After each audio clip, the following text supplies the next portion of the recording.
ಇವತ್ತಿನ ಪಾಡ್ಕಾಸ್ಟ್ ಎಪಿಸೋಡಲ್ಲಿ ನಮ್ಮ ಜೊತೆ ಫ್ಲೈಯಿಂಗ್ ಕಿಂಗ್ ಮಂಜು ಅವರು ಯಾರೆ ಕಾಲೋನಿ ಅನ್ನೋ ಸಿನಿಮಾದ ನಿರ್ದೇಶಕರು ಹಾಗೂ ಒಂದು ಪ್ರಮುಖವಾದ ಪಾತ್ರನೂ ಮಾಡಿದ್ದಾರೆ. ಅದರಲ್ಲಿ ಜನವರಿ 31ನೇ ತಾರೀಕು ರಾಜ್ಯಾದ್ಯಂತ ಬಿಡುಗಡೆ ಆದ ಚಿತ್ರ ಇದು. ಇವತ್ತು ನಾವು ಮಂಜು ಅವ್ರ ಹತ್ರ ಮಾತಾಡ್ತಿರೋ ಉದ್ದೇಶ ಏನಂದರೆ, ಕಾಲೋನಿ ಚಿತ್ರದ ಜರ್ನಿ ಹೇಗಿತ್ತು, ಅಂದರೆ ಒಂದು ಪ್ರೀ ರಿಲೀಸ್ ಏನೇನು ಸ್ಟೆಪ್ಸ್ಗಳಿತ್ತು, ಏನೇನು ಅವರಿಗೆ ವರ್ಕ್ ಆಯಿತು ಅವ್ರ ಫೇವರಲ್ಲಿ, ಏನೇನು ಅವ್ರ ಫೇವರಲ್ಲಿ ವರ್ಕ್ ಆಗಲಿಲ್ಲ. ಈ ಜರ್ನಿಯಲ್ಲಿ ಅವ್ರಿಗೊಂದು ಲರ್ನಿಂಗ್ ಇರುತ್ತೆ, ಈ ಜರ್ನಿಯಲ್ಲಿ ಅವ್ರಿಗೊಂದು ಎಕ್ಸ್ಪ್ಲೋರೇಷನ್ ಇರುತ್ತೆ. ಅದನ್ನು ಒಂದೊಂದಾಗೆ ಮಾತಾಡ್ತಾ ಹೋಗೋಣ. ಅದಕ್ಕಿಂತ ಮುಂಚೆ ಜಾನ್ ಆ್ಯಂಡ್ ಫೆಬ್ ಸೇರಿ 2025 2 ತಿಂಗಳಲ್ಲಿ 50+ ಫಿಲ್ಮ್ಸ್ ರಿಲೀಸ್ ಆಗಿದೆ.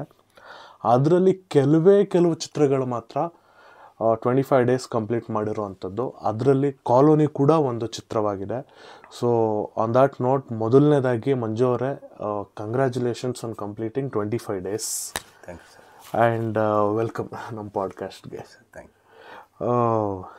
ಮಂಜು ಅವರೇ, let me start with this. ಏನಂದರೆ, ಕಾಲೋನಿ ಅನ್ನೋ ಚಿತ್ರದಲ್ಲಿ ಒಂದಷ್ಟು ಪ್ಯಾರಾಮೀಟರ್ಸ್ ನಾವು ಮಾತಾಡೋದಾದರೆ, ಮೊದಲನೇದಾಗಿ ಪ್ರಮೋಷನ್ನಿಂದ ಮಾತಾಡೋದಾದರೆ, ತುಂಬ ಜೋರಾಗಿ ಪ್ರಮೋಷನ್ ನಡೆದಿತ್ತು. ಇಂಡಸ್ಟ್ರಿಯಲ್ಲಿರೋ ದೊಡ್ಡ ದೊಡ್ಡ ಸ್ಟಾರ್ಸ್ಗಳು ಶೇರ್ ಮಾಡಿದರು. ಆ್ಯಂಡ್ ಟ್ರೈಲರ್ನ ಬಿಗ್ ಬಾಸಲ್ಲಿ ಲಾಂಚ್ ಆಗಿತ್ತು. ಆ್ಯಂಡ್ ಸುಮಾರು ಈವೆಂಟ್ಸ್ ಮಾಡಿದ್ರಿ ನೀವು. ಇದು ಮಾಡಿಲ್ಲ ಅಂತೇನಿಲ್ಲ, ಜೋರಾಗೆ ಪ್ರಮೋಷನ್ ನಡೆದಿತ್ತು. ಸೊ ನೀವಿಷ್ಟು ಜೋರಾಗಿ ಒಂದು ಕಡೆ ಪ್ರಮೋಷನ್ ಮಾಡಿದಾಗ, ಅದೇ ಸ್ಕೇಲಲ್ಲಿ, ಅದೇ ಪ್ರಪೋರ್ಷನಲ್ಲಿ ಒಂದಿಷ್ಟು ಜನ ಬರ್ತಾರೆ ಅಂತ ಒಂದು ಎಕ್ಸ್ಪೆಕ್ಟೇಷನ್ಸಲ್ಲಿ ಇರ್ತೀರ. ಸೊ ನೀವು ಮಾಡಿರೋ ಪ್ರಮೋಷನ್ಸ್ಗೂ ಬಂದಿರೋ ಥಿಯೇಟ್ರಿಕಲ್ ಫುಟ್ಫಾಲ್ಸ್ಗೂ ಎಕ್ಸ್ಪೆಕ್ಟೇಷನ್ಸ್ ಮೀಟ್ ಆಯ್ತಾ ಇಲ್ವಾ, ಹೇಗೆ?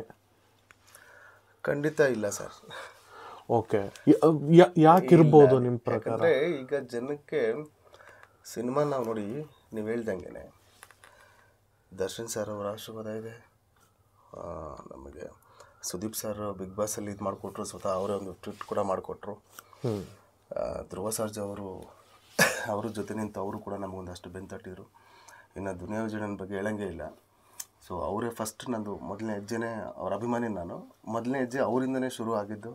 ತರುಣ್ ಸರ್ ಬಂದು ಟೀಸರ್ ಲಾಂಚ್ ಮಾಡಿಕೊಡ್ತಾರೆ, ಗೋಲ್ಡನ್ ಸ್ಟಾರ್ ಗಣೇಶ್ ಅವ್ರು ಮಾಡ್ತಾರೆ, ಡಾರ್ಲಿಂಗ್ ಕೃಷ್ಣ ಅವ್ರು ಮಾಡ್ತಾರೆ.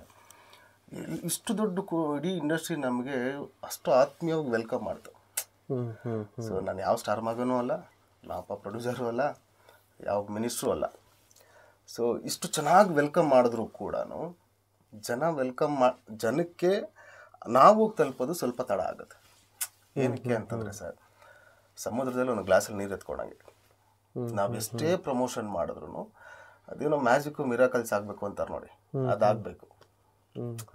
ಸೊ ಇವಾಗ ನಾನು ಅದನ್ನು ಈಗ ನೋಡಿ, ಫಾರ್ ಎಕ್ಸಾಂಪಲ್ಲು ಒಂದು ನಂದು ಬ್ಯಾನರ್ ಎಲ್ಲ ಕುಯ್ದ್ರು ಪಾಪ ನನ್ನ ಮೇಲಿರೋ ಪ್ರೀತಿಗೆ.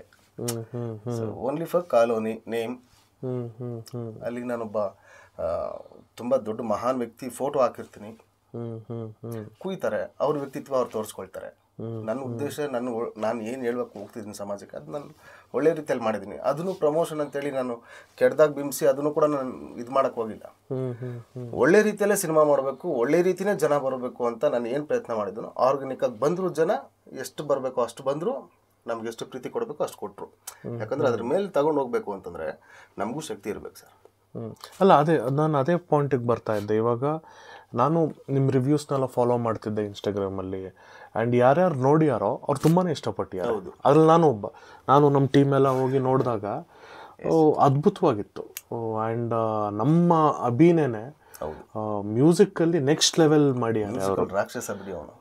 ಸೊ ಇಷ್ಟೆಲ್ಲ ಇದ್ದಾಗ ನೋಡಿರೋ ಜನನೂ ಇಷ್ಟಪಟ್ಟು ಆಚೆ ಹೋಗಿ ಮಾತಾಡಿದ್ದಾರೆ. ಸೊ ಅದು ವರ್ಡ್ ಆಫ್ ಮೌತ್ ಸ್ಪ್ರೆಡ್ ಆಗೋಕ್ಕೆ ಟೈಮ್ ಬೇಕಾಗತ್ತೆ. ಸೊ ನೀವು ಹೇಳ್ತಿರೋದು ಆ ಟೈಮ್ ಸಾಲ್ತಿಲ್ಲ ಅಂತ, ಅಂದರೆ ಸಸ್ಟೈನ್ ಮಾಡೋಕ್ಕೆ ಬಜೆಟ್ ಬೇಕಾಗತ್ತೆ ಅಂತ. ಅದೊಂದು ದೊಡ್ಡ ಮೇಜರ್ ವಿಚಾರ ಸರ್. ಈಗ ನೀವೇ ಸ್ಟಾರ್ಟಿಂಗಲ್ಲಿ ಹೇಳಿದ್ರು ಒಂದು ಮಾತು ಸರ್, ಬರೀ 2 ತಿಂಗಳಿಗೆ 50 ಸಿನಿಮಾಗಳಿಗಿಂತ ಅಧಿಕವಾಗಿ ರಿಲೀಸ್ ಆಯಿತು ಅಂದರೆ, ಪಾಪ ಪ್ರೊಡ್ಯೂಸರ್ ಅಂತಂದರೆ ಎಲ್ರಿಗೂ ಒಂದೇನೆ, ಅದ್ರಲ್ಲಿ ವ್ಯತ್ಯಾಸ ಏನಿಲ್ಲ. ಅವರು ಹೆಂಗೆ ಕೆಲಸ ಮಾಡಿರ್ತಾರೋ ನಾವು ಹಂಗೆ ಕೆಲಸ ಮಾಡಿರ್ತೀವಿ. ಇವನ್ ನನ್ನ ಆತ್ಮೀಯ ಸ್ನೇಹಿತಂದು ನನ್ನ ಜೊತೆನೇ ರಿಲೀಸು ಪಾರ್ವತಿ ಅಂತ ಒಂದು ಸಿನಿಮಾ, ಅವನು ಕೀರ್ತಿದ್ದು ನಂದು ಇಬ್ಬರದು ಒಂದೇ ದಿನ ರಿಲೀಸ್. ನಾವಿಬ್ಬರು ಸೆಲೆಬ್ರೇಟ್ ಮಾಡಿದ್ವಿ. ಮಗ ಮಾಸ್ಕ್ ನೋಡ್ಕೊಂಡು ಬಂದ್ರೆ ಈ ಕಡೆ ಕಳಿಸು, ಎ ಕ್ಯಾಟಗರಿಯಲ್ಲಿ ನಿಮ್ಮ ಕ್ಲಾಸ್ ಬಂದ್ರೆ ನಾನು ಕಳಿಸ್ತೀನಿ ಅಂದರೆ ನಾವು ಚೆನ್ನಾಗೇ ಇದ್ದೀವಿ. ಏನೋ ಒಂದು ಬೇಕು, ಆ ಕೊರತೆ ಅನ್ನೋದು ನೀವು ಎಲ್ಲೂ ಕನ್ನಡಕ್ಕೆ ಆಗ್ತಿಲ್ಲ. ಸಿನಿಮಾ ಮುಗಿಯೋವರೆಗೂ ನಮ್ಮ ಹಿಡಿತದಲ್ಲಿ ಇರುತ್ತೆ.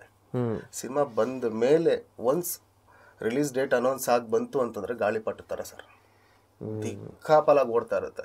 ನಮ್ಮ ಕಂಟ್ರೋಲಲ್ಲೇ ನಮ್ಮ ಸಿನಿಮಾ ಇರಲ್ಲ. ಸೊ ಹಂಗಾಗಿರೋದ್ರಿಂದ ಜನರ ಮೇಲೆ ತಪ್ಪಿಲ್ಲ. ಇಲ್ಲಿ ಜನ ಇಷ್ಟಪಡ್ತಾರೆ, ನೋಡ್ತಾರೆ. ಸರ್ ಮಕ್ಕಳಿಗೆ ದುಡ್ಡು ಕೊಟ್ಬಿಟ್ಟು ನಾನು ಅಳ್ಸಕ್ಕಾಗುತ್ತಾ ಹೋಗಿ? ಇಲ್ಲ ವಯಸ್ಸಾಗಿರೋರು ಬಂದು ನನಗೆ ದೃಷ್ಟಿ ತೆಗಿತಾ ಇದ್ದಾರೆ, ಮಗು ನಿಂಗೆ ದೃಷ್ಟಿ ಆಗಿದೆ ಇರೋ ಅಂತೇಳಿ ವಯಸ್ಸಾಗಿರೋರು. ಅದೆಲ್ಲ ಅದೇ ಬ್ಲೆಸ್ಸಿಂಗ್ಸ್ ಅಲ್ವಾ ಸರ್? ಈಗ ನಾವು ಸಿನಿಮಾ ಮಾಡೋದು ಬರೀ ಏನೋ ಒಂದು ಕಮರ್ಷಿಯಲ್ಲು ಮತ್ತು ಇನ್ನೊಂದು 100% ಸತ್ಯ. ದುಡ್ಡು ಅವಶ್ಯಕತೆ, ದುಡ್ಡೇ ಎಲ್ಲದಕ್ಕೂ ಅವಶ್ಯಕತೆ ಅನ್ನೋದು ತಪ್ಪು. ನಾನು ಮಾಡಿರೋ ಸಿನಿಮಾಗೆ ನನಗೆ ನೋಡಿರೋಂಥ ಜನ ನೋಡಿದ್ಮೇಲೆ ಭಾಳಷ್ಟು ಜನ ಕೇಳಿದ್ದಾರೆ, ಅವರೇ ಕರೆಸ್ತಾ ಇದ್ದಾರೆ. ಒಬ್ಬೊಬ್ರು ಅವ್ರವ್ರ 100 ಟಿಕೆಟ್ ತಗೊಂಡು ನನಗೆ ಫೋಟೋಗಳು ಕಳಿಸಿದ್ದಾರೆ ಸರ್. ಒಬ್ಬರು ನೋಡಿ ಇಷ್ಟ ಆಗಿ 100 ಟಿಕೆಟ್ ಒಬ್ಬರೇ. ಸೊ ಹಿಂಗೆಲ್ಲ ಇದೆ. ಬಟ್ ಆ ಜನ ಬಂದು ಥಿಯೇಟ್ರಿಗೆ ಮತ್ತೆ ಅಗೇನ್ ರೀಫಾರ್ಮ್ ಆಗಿ ಬಂದು ಕೂತ್ಕೊಳ್ಳೋದಕ್ಕೆ, ಬಿಕಾಸ್ ನಾವೇನು ಸೆಲೆಬ್ರಿಟಿಗಳಲ್ಲವಲ್ಲ, ನಾನೊಬ್ಬ ಕಾಮನ್ ಪರ್ಸನ್ನೇ. ಅವ್ರು ಮತ್ತೆ ಬಂದು ಕೂರೋ ಅಷ್ಟೊತ್ತಿಗೆ ಇನ್ನೊಂದಷ್ಟು ಆರ್ಡ್ರಿಂಗಲ್ಲಿರುತ್ತೆ ಸಿನಿಮಾಗಳು. ನಮ್ಮ ಸಿನಿಮಾಗಳಾದರೆ ಪರವಾಗಿಲ್ಲ ಸರ್, ನಮ್ಮ ಸಿನಿಮಾಗಳೇನೋ ಒಂದು 10% ಇರ್ಬೋದು ಅಂತ ಅಂದ್ಕೊಳ್ಳಿ. 90% ಅದರ್ ಲ್ಯಾಂಗ್ವೇಜ್ ಸಿನಿಮಾಗಳು ಅವ್ರದ್ದೇ ಭಾಷೆಯಲ್ಲಿ ನೇರವಾಗಿ ನಮ್ಮಲ್ಲಿ ರಿಲೀಸ್ ಆಗ್ತಾ ಇದೆ. ನಮ್ಮ ಸಿನಿಮಾಗಳು ನಮ್ಮಲ್ಲಿ ಉಳಿಸ್ಕೊಳ್ಳೋದಕ್ಕೆ ನಾವೇ ಒದ್ದಾಡಬೇಕಾಗಿರೋ ಪರಿಸ್ಥಿತಿ. ಸೊ ಒಂದು ತುಂಬ ದೊಡ್ಡ ಮಟ್ಟದಲ್ಲಿದೆ ಸಿನಿಮಾ, ಇನ್ನೊಂದು ತುಂಬ ಕೆಳಮಟ್ಟದಲ್ಲಿದೆ. ನಮ್ಮನ್ನು ಆಚೆ ಹೋದರೆ ಸರ್ ನೀವು ಇದು ಬಿಸ್ನೆಸ್ ಅಂತ ತಗೊಂಡೋದಾಗ ಗೊತ್ತಾಗುತ್ತೆ. ಕಾಂತಾರ KGF ಅನ್ನೋ ಸಿನಿಮಾ ಬಂದು ನಮಗೆ ಎಲ್ಲ ಕಡೆ ತಲೆ ಎತ್ಕೊಂಡು ಕನ್ನಡ ಇಂಡಸ್ಟ್ರಿ ಅವರ ನೀವು ಆ ಲೆವೆಲ್ಗೆ ಮಾತಾಡೋಕ್ಕೆ ಸ್ಟಾರ್ಟ್ ಮಾಡೋದು. ಅದೇ ಕೆಲವು ಥರ ಮಾಡಿದ್ರಲ್ಲ ಸಿನಿಮಾಗಳನ್ನ, ಆ ಥರ ಮಾಡೋಕೆ ಹೋಗಿ ಅವತಾರ ಮಾಡಿಬಿಟ್ಬಿಟ್ರು ಸರ್. ಸೊ ಅದೇನಾಗಿದೆ, ಅದರ ನೋವುಗಳು ಶಾಡೋ ನಮ್ಮೇಲೆ ಬಿದ್ದಿದೆ. ಸೊ ನೀವು ಥರ ಎಲ್ಲ ಮಾಡೋಕ್ಕೆ ಹೋಗ್ಬೇಡಿ, ನಿಮ್ಮ ಥರನೇ ನೀವು ಮಾಡಿ. ಯಾರೋ ಮಾಡಿದ್ದಾರೆ ಗುರು, ಅವ್ನು ಹುಡ್ಸಿರೋ ಮಗು ನೀನು ಯಾಕೆ ತಂದೆ ಅಂತ ಹೇಳ್ಕೊಳ್ತೀಯ. ಸೊ ಇವಾಗ ನಾನು ಮಾಡಿರೋದು ಬೇಗೂರು ಕಾಲೋನಿ ಅಪ್ಪಟ್ಟ ಕನ್ನಡ ಸಿನಿಮಾ. ನಮ್ಮ ದೌರ್ಭಾಗ್ಯ ಅಂದರೆ ಎಕ್ಸ್ಪ್ಲೋರ್ ಆಗಿಲ್ಲ ಅನ್ನೋ ಒಂದು ವಿಚಾರ ಅಂತ ಬಂದಾಗ ನಾನು ಹೇಳ್ತಾ ಇರೋದು, ಇದೇ ಸಿನಿಮಾನ ಅಲ್ಲಿ ಆಡಿಯನ್ಸ್ ನನಗೆ ಓಪನ್ ಆಗಿ ತಬ್ಕೊಂಡು ಹೇಳ್ತಾ ಇದ್ದಾರೆ, ನಿನ್ನಂತೂ ನೀನು ಇರ್ಬೇಡ, ತಮಿಳು ಇಲ್ಲ ತೆಲುಗುಗೆ ಹೋಗ್ಬಿಡು, ಇಲ್ಲಿನಲ್ಲಿ ಇದು ಮಾಡಲ್ಲ. ನಮ್ಗೆ ಅದನ್ನ ದೊಡ್ಡ ಇದಲ್ಲ. ನಾವೇನಕ್ಕೆ ನಾವು ನಮ್ಮ ಭಾಷೆ, ನಮ್ಮ ಸೊಗಡು, ನಮ್ಮನ್ನೆಲ್ಲ ಅದನ್ನೆಲ್ಲ ಎಷ್ಟು ಚೆನ್ನಾಗಿ ನಾವು ಅರ್ಥಕೊಂಡು ಅದರಲ್ಲಿ ನಾವು ಸಿನಿಮಾದಲ್ಲಿ ಅದೆಲ್ಲ ಬಳಸಿದೀವಿ ನಾವು. ಒಂದು ರಿವ್ಯೂವರ್ ಇಲ್ಲ ಸರ್ ಇಲ್ಲಿ ಸಿನಿಮಾ ಬಗ್ಗೆ ಪ್ರಾಮಾಣಿಕವಾಗಿ ಹೇಳಿ, ಪ್ರಾಮಾಣಿಕವಾಗಿ ಹೇಳುವಂಥ ಒಬ್ಬ ರಿವ್ಯೂವರ್ ಸರ್. ಇವಾಗ ನಾನು ದುಡ್ಡು ಕೊಟ್ಬಿಟ್ಟು ನಿಮಗೆ ನನ್ನ ಸಿನಿಮಾ ಬಗ್ಗೆ ಚೆನ್ನಾಗಿ ಸ್ವಲ್ಪ ಹೇಳಿ ಚೆನ್ನಾಗಿ ಅಂತಂದರೆ, ಅಫ್ಕೋರ್ಸ್ ನೀವು ದುಡ್ಡು ತಗೊಂಡ್ಮೇಲೆ ನೀವು ಹೇಳೇ ಹೇಳ್ತೀರಾ. ನಿಮ್ಮ ರೆವಿನ್ಯೂನ ನೀವು ಇಲ್ಲೇ ಎಕ್ಸ್ಪೆಕ್ಟ್ ಮಾಡ್ತಾ ಇರೋದ್ರಿಂದ ನೀವು ಅದನ್ನ ಹೇಳೇ ಹೇಳ್ತೀರಾ. ನಿಮ್ಮ ರೆವಿನ್ಯೂನ ಆಡಿಯನ್ಸ್ ಮೇಲಿಂದ ನೀವು ಎಕ್ಸ್ಪೆಕ್ಟ್ ಮಾಡಿದ್ರೆ ನೀವು ಪ್ರಾಮಾಣಿಕವಾಗಿ ಹೇಳ್ತೀರಾ. ಇವಾಗ ತಮಿಳಲ್ಲೆಲ್ಲ ತಗೊಳ್ಳಿ, ಇದೌದು ಬ್ಲೂ ಚಟ್ಟೆನೋ ಯಾವುದೋ ಒಂದು ಬ್ಲೂ ಸಟ್ಟೆ ಅಂತ ಯಾವುದೋ ಒಬ್ಬ ರಿವ್ಯೂವರ್ಸ್ ಎಲ್ಲ ತುಂಬ ಇದ್ದಾರೆ ಸರ್. ಅವರು ಚೆನ್ನಾಗಿದೆಯಾ? ಚೆನ್ನಾಗಿದೆ. ಏನಕ್ಕೆ ಚೆನ್ನಾಗಿದೆ? ಓಕೆ ಚೆನ್ನಾಗಿಲ್ವಾ? ಯಾಕೆ ಚೆನ್ನಾಗಿಲ್ಲ? ಅವರು ಸ್ಟಾರ್ ಸಿನಿಮಾಗೂ ಅದನ್ನೇ ಹೇಳ್ತಾರೆ, ಒಬ್ಬ ನಾರ್ಮಲ್ ಸಿನಿಮಾದವನಿಗೂ ಅದನ್ನೇ ಹೇಳ್ತಾರೆ. ಕಂಟೆಂಟ್ ಚೆನ್ನಾಗಿದೆಯಾ? ಪ್ರೌಡಾಗಿ ಹೇಳಯ್ಯ. ಇದನ್ನ ಜನ ಹೇಳ್ತಿದ್ದಾರೆ. ಬಟ್ ಜನ ಒಬ್ಬರಿಗೂ ಒಂದು 10 ಜನ ಕೇಳ್ಬೋದು, 100 ಜನ ಕೇಳ್ಬೋದು, ಇಲ್ಲ ಅಕ್ಕಪಕ್ಕ 1000 ಜನ ಕೇಳ್ಬೋದು. ಇದು ಲಕ್ಷ ಜನಕ್ಕೆ ಒಂದೇ ಸಲ ತಲುಪಬೇಕು ಅಂತಂದ್ರೆ ಅದಕ್ಕೆ ಮೀಡಿಯಾ, ಸೋಷಿಯಲ್ ಮೀಡಿಯಾ. ಸೊ ಆ ಸೋಷಿಯಲ್ ಮೀಡಿಯಾ ಅನ್ನೋ ಒಂದು ವಿಚಾರ ಇದೆಯಲ್ಲ ಸರ್, ನಮ್ಮ ಕೈಲಿ ಬರ್ಸೋಕ್ಕಾಗದಿರೋಷ್ಟು ಭಾರ. ಇವಾಗ ನನ್ನ ಕಾಂಟ್ಯಾಕ್ಟು ನನ್ನ ಒಂದು ಇದರಲ್ಲಿ ಎಷ್ಟು ಜನಕ್ಕೆ ಅಂತ ಹೇಳ್ಬೋದು ನಾನು. ಸೊ ಒಳ್ಳೆ ಅಭಿಪ್ರಾಯಗಳು ಸಿನಿಮಾಗಳಿಗೆ ಬಂದರೂ ಕೂಡ ಜನ ಥಿಯೇಟ್ರಿಗೆ ಬರಬೇಕು ಅಂತ ಅಂದ್ಕೊಂಡ್ರೂ ಕೂಡ ಅವ್ರಿಗೆ ತೋರಿಸೋ ಅಷ್ಟು ಶಕ್ತಿ ನಿರ್ಮಾಪಕನಿಗೆ ಇರಲ್ಲ. ಇದು ಸಮಸ್ಯೆ. ಸಿನಿಮಾ ಚೆನ್ನಾಗಿ ಮಾಡಿಲ್ಲ ಅಂತಲ್ಲ, ಅಥವಾ ಸಿನಿಮಾ ಬಗ್ಗೆ ನೆಗೆಟಿವ್ ಆಗಿ ಬಂದಿದೆ ಅಂತಲ್ಲ, ನೋಡಿದವ್ರು ಅಷ್ಟು ಜನ ಪ್ರೀತಿಯಿಂದ ಖುಷಿಯಿಂದ ಎಲ್ಲ ಹಂಚ್ಕೊಂಡಿದ್ದಾರಲ್ಲ ಸರ್. ನನ್ನ ಇಡೀ ಕಂಟೆಂಟಲ್ಲಿ, ಇಷ್ಟು ಕಂಟೆಂಟಲ್ಲಿ ಸಿಂಗಲ್ ಕಮೆಂಟ್ ಕೆಟ್ಟದಾಗ ಯಾರೂ ಹೇಳಿಲ್ಲ. ಬಿಕಾಸ್ ನಾನು ಹೇಳ್ತಿರೋ ಉದ್ದೇಶ ಏನು, ಮಕ್ಕಳಿಗೆ ಗ್ರೌಂಡ್ ಬೇಕು ಇವತ್ತು ಅಂತ. ಮುಂದಿನ ಭವಿಷ್ಯ ಏನಾಗುತ್ತೆ ಗ್ರೌಂಡ್ ಇಲ್ಲ ಅಂದರೆ ಹ್ಮ್ ಬೈಯೋದಕ್ಕೂ ಅವ್ರಿಗೆ ಮನಸ್ಸು ಬರಲ್ಲ ಸರ್. ಹ್ಮ್ ನಾನು ಅಂಥ ವಿಷಯ ಎತ್ಕೊಂಡ್ಬಂದು ಜನಕ್ಕೆ ಕೊಡ್ತಾ ಇದ್ದೀನಿ. ಇಡೀ ಫ್ಯಾಮಿಲಿ ಕೂತ್ಕೊಂಡು ಮಕ್ಕಳು ಕೂತ್ಕೊಂಡು ನೋಡುವಂಥ ಸಿನಿಮಾ. ಹ್ಮ್ ಹ್ಮ್ ಸೊ ಬಹುಶಃ ತಲುಪುತ್ತೆ, ಇನ್ನೂ ಸಮಯ ತಗೋಬೋದೇನೋ ಅಷ್ಟೇ.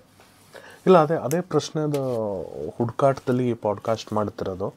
ಅದೇ ವೆರಿ ಜೆನ್ಯೂನ್ ಆಗಿ ಹೇಳಬೇಕಂದ್ರೆ ಕಾಂಟೆಂಟ್ ವೈಸ್ ಕಾಲೋನಿಯಲ್ಲಿ ಟಾಪ್ ನಾಚ್ ಆಗಿದೆ, ಮೇಕಿಂಗ್ ವೈಸ್ ಟಾಪ್ ನಾಚ್ ಆಗಿದೆ, promotion wise they have done everything possible. Distribution wise initial theatre setup ಬಂದಾಗ ಎಕ್ಸಲೆಂಟ್ ಥಿಯೇಟ್ರ್ ಸೆಟಪ್ ಸಿಕ್ಕಿದೆ, ಇಂಡಸ್ಟ್ರಿನ್ ಸಪೋರ್ಟ್ ಸಿಕ್ಕಿದೆ, ಅದ್ಭುತವಾದ ಸಾಂಗ್ಗಳು, ಅದ್ಭುತವಾದ ಸಿಂಗರ್ಗಳು, ಶಂಕರ್ ಮಹಾದೇವನ್, ಆ್ಯಂಟೋನಿ ದಾಸನ್, ನಮ್ಮ ಶ್ರೀಲಕ್ಷ್ಮಿ ಬೆಳ್ಮಣ್ಣವರು, ವಿ ಪಿ ಸರ್ರು, ಎಷ್ಟು ಜನ ಹೆಸರಾಂತ ತಾರಾಂಗಣ ಇರೋ ಸಿನಿಮಾ ಇದು. ಅಂದರೆ ಒಂದು 360 ಡಿಗ್ರಿ ಪ್ಯಾಕೇಜ್ ಇರೋ ಪ್ರಾಡಕ್ಟೇನೆ ಅವ್ರ ಎಕ್ಸ್ಪೆಕ್ಟೇಷನ್ಸ್ ಮೀಟ್ ಆಗ್ತಿಲ್ಲ ಅಂದರೆ ಆ ಪ್ರಶ್ನೆಯ ಹುಡುಕಾಟ ಇದು. ಆ್ಯಂಡ್ ಸಿನಿಮಾ ಬಗ್ಗೆ ಇಷ್ಟು ಹೊಗಳಿ ಹಾಡಿ ಮಾತಾಡ್ತಿದ್ದೀವಿ ಅಂದ್ಬಿಟ್ಟು ಇದೊಂದು ಪೇಯ್ಡ್ ಸೆಗ್ಮೆಂಟ್ ಅಲ್ಲ, ಅಥವಾ ಇದೇನೊಂದು ಪ್ರಮೋಷ್ನಲ್ ವಿಡಿಯೋ ಖಂಡಿತವಾಗ್ಲೂ ಅಲ್ಲ. ಒಂದು ಜೆನ್ವಿನ್ ಪ್ರಯತ್ನ. ಅಂದರೆ where are we going wrong as an industry or as film makers or as critics or as audience or as, ಅಂದರೆ ಈ ಒಂದು ಈಕೋಸಿಸ್ಟಮಲ್ಲಿ ಯಾರ್ಯಾರು ಇನ್ವಾಲ್ವ್ ಇದ್ದೀವಿ ನಾವೆಲ್ಲ, ಎಲ್ಲಿ ಹೇಗೆ ನಾವು ಉತ್ತರ ಹುಡ್ಕೋಬೋದು ಅನ್ನೋ ಪ್ರಯತ್ನ ಇದು. ಸೊ ಕಮಿಂಗ್ ಬ್ಯಾಕ್ ಮಂಜು ಅವರೇ, ಇವಾಗ ನೆಕ್ಸ್ಟ್ ನಿಮ್ಮದು ಖಂಡಿತವಾಗ್ಲೂ ಒಂದಷ್ಟು ಆ್ಯಕ್ಟರ್ ಆಗಿ ಲೈನಪ್ಸ್ ಇದೆ.